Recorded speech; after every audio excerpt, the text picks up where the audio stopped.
এখানে একটা হরিণ আঁকা হয়েছে।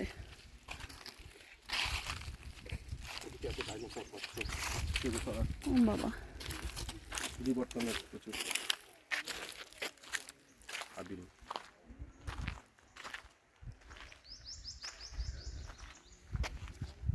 পাথরের উপরে আর্ট করা আসলে খুব ইজি না।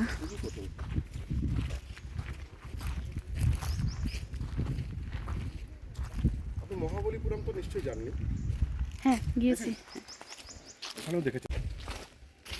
এই যে দেখছেন পাখিগুলো, ঠিক ওপরে পাহাড়ে, পুরো এই বড় পাহাড়টাতেও এরকম পাখি আছে, সেজন্য এটার নাম পাখি পাহাড়। পাখি পাহাড় না? এই পাখিগুলো কি লোকাল শিল্পীদের করা? একদম, বাহ, প্রত্যেকটা লোকাল শিল্পীদেরই করা।